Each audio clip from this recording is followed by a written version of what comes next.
I come into this world with high intelligence, high openness, high conscientiousness, low extroversion, and a moderately high eroticism. Today's talk is about what are the mechanisms and the methods I use to go from moderately high neuroticism to medium or moderate neuroticism. This is important because if you look at all the highly successful entrepreneurs, they usually have no neuroticism. I was born with high neuroticism, it is what it is, but I have developed a few things I use to cope with that in my personal life. So let's get into it. There are 3 buckets of emotions I want to tackle. These made up 80% of my stressors in life. And these are patterns of thoughts. And the way I combat that is using my central function and make an executive decision to say, whenever you have these patterns of thoughts, eliminate them. This is almost like a executive order. It's not a democratic order or rule by consensus, get to vote and get to decide and so on. It's just like, and whenever you face these kinds of thoughts, eliminate them. So what are the 3 types of negative stressors, in my opinion? Your example might vary. Number 1 is the stress of being late to something. I'm late to a meeting, I'm late to a date, I'm late to my friend's dinner or a birthday party, Being late to something has been a constant stressor of my life. Number 2 is deciding A versus B. I could go down a rabbit hole of weighing the pros and cons of A and B. And when it becomes not useful to keep thinking it that way, I will force a executive function to say, don't think like that and don't think about it. Doesn't matter if it's A or B because no more analysis is useful. And the last stressor is the stress that arises when I need to do something. I still yet to finish X, and that is something I need to do for the day. And I keep thinking about it because either I don't have time to do X because of time constraints and so on. So, okay, recap 3 stressors of my life. 1 is being late to something. 2nd is needing to decide for A or versus B. And 3rd is needing to still finish something that's incomplete. Again, your stressors might be different. My stressors are those 3. And if I were to be honest, they make up 80% of the stress in my life. And the point of this talk is 1, what's the example of it? And 2nd, how do you organize your life such that you can reduce as much of that as possible? So let me give you an example. I was in New York City just a few weeks ago, and I was staying in Times Square.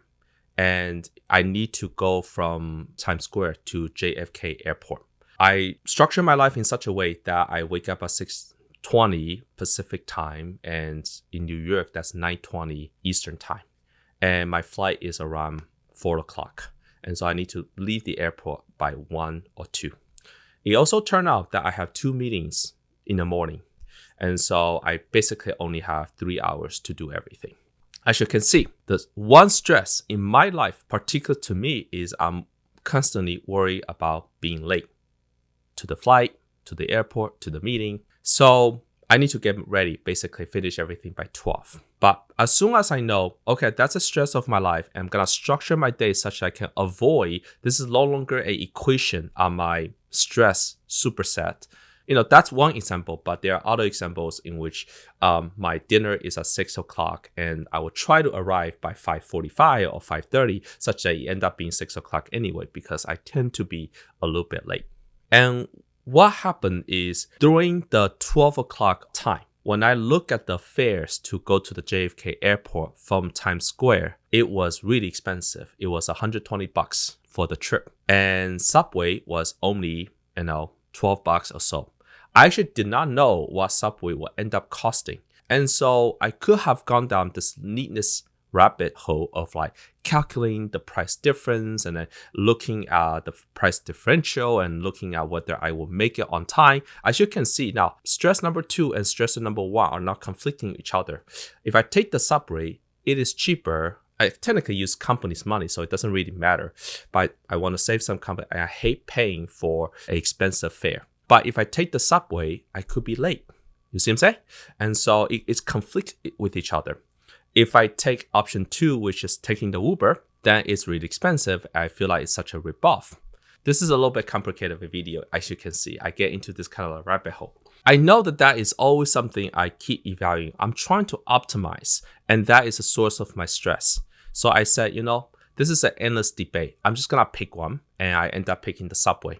I don't know if it's like $100 saving, $20 saving, $80 saving, or like actually $115 saving. I have no idea, but I'm just gonna pick it and see where it goes. And so the way I solved that one during that day is just pick one and stick with it. Okay, don't look back. And then the last one is about needing to do something. So if I need to work out 4 times a week, and during that day is one of my workout days, I could have waited until I got on the plane, got back to Seattle, and then work out. But that will be very late at night, and I will feel like I will not be in the mood. And if I didn't work out that day, then I will feel like I always need to do this thing, and then this is always something waiting for me to do. So knowing that I'm stressed about needing to do unfinished task X, I will prioritize my life such that I get it out of the way. Okay, this is why it's important. There's almost no way to avoid number 3, but to plan ahead the day before, so that because I know unfinished task makes me stress, I will finish X before that. And so that way, from the moment I wake up at 9:20, I know by 12 o'clock, I need to finish working out. Because otherwise, I will be like, just unsettled and not happy on the plane because I still need to go home and work out, which is not a pleasant thing to look forward to. It gets a little bit more interesting because I was grabbing my 2 luggages from the hotel to the subway. And then I got to the subway and noticed the E train from Times Square to JFK Airport was actually on 8th Avenue. And here I am on 7th Avenue. And it's quite of a walk between 7th Avenue and 8th Avenue. And I have 2 luggages. That actually brings me to my 4th stressor, which is a kind of bonus stressor. It's almost like a superset of the first one, being late, which is I made a mistake. Knowing that I somehow made a mistake was a big stress in my life. Like, I wish I was smart enough to anticipate that. I wish I were clever or prescient enough to know that this is coming. Why did I not just check the app to know that, hey, it's on 8th Avenue and not 7th Avenue? And look, I have 2 luggages now I have to carry all the way over. Man, did I make the wrong choice? Because I could have just taken the Uber. It was not that expensive. It means nothing to my wallet. But then whenever these thoughts arise, going back to the very first point, I already made a priori decision to say, whenever these thoughts arise, don't continue. Short circuit these negative emotions. Honestly, when I talk about them, it doesn't mean anything. Like, now that I talk about it, I say, such a silly example. But during that time, it was really stressful because I could be late to the flight. It could be the subway, didn't work. It could be the transfer didn't work. It could be that I took the wrong bus train. Like, there are a lot of things that could happen. And did I make the right decision? Did I not make the right decision? No idea. But as a plug here, the way to short circuit some of these emotions is people can say meditation does help with some of this because you can train your mind to develop muscle to short circuit them.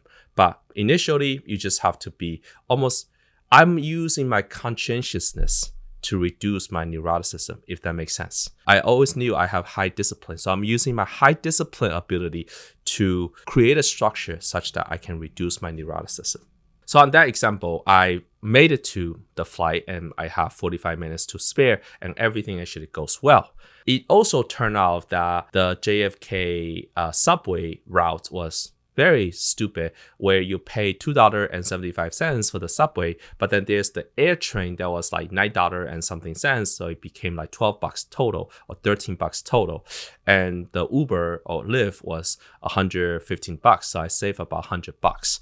And so, I thought the subway was only like $3. In that case, I feel so much happier. But then if it's like the stupid last minute, like $12 air train, that's like, this is actually not that much of an economic saving. So the point though is once I make a decision, it behooves my mental well-being to just stick with it and not question it. And also, even if I made a mistake in the process of it, just give myself that empathy. Honestly, giving myself empathy doesn't exactly work in my case. I'm more leaning towards this kind of like authoritarian executive order. Say, whenever you see this, short circuit it. If you see this, cut it. If you have to stop, just jump over it. And then this kind of muscle of like this equal to short circuit, this equal to extinction of thought, that actually works very well in my case. But you have to make a priori decision to say that. So to recap, I, as an entrepreneur, found myself out of the 5 traits I score well in 4 out of the 5 traits, except for neuroticism. I have moderately high neuroticism. That's not conducive for being an entrepreneur. And I developed a system, just a personal system, I'm verbalizing it now, to help me cope with moments of high neuroticism. And the way I do it is to make a priori decision to short circuit certain negative thoughts. Those negative thoughts, I use 80-20 to determine the 3 big patterns. The first one is being late to something, or quote unquote making a mistake. Second one is having to decide A and B and all the paralysis analysis that associate with it. When that analysis becomes not conducive for my well-being, I will short circuit it. And that's an executive order from my central brain that has planned this order a long time ago. Okay, and I internalize it into my daily life. And then the third one is I still need to do X because I promised myself to do X. I haven't done X. That one requires a little bit of a planning to say I'm going to structure my life in a way that I don't have to stress about having X unfinished. Okay? Now, your 80-20 of stressors in your life might be very different from mine, right? But this framework I feel like is very helpful.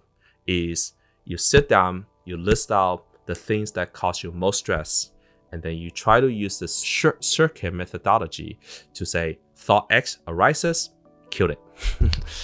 I hope this is useful for you, and thanks for watching. Bye-bye.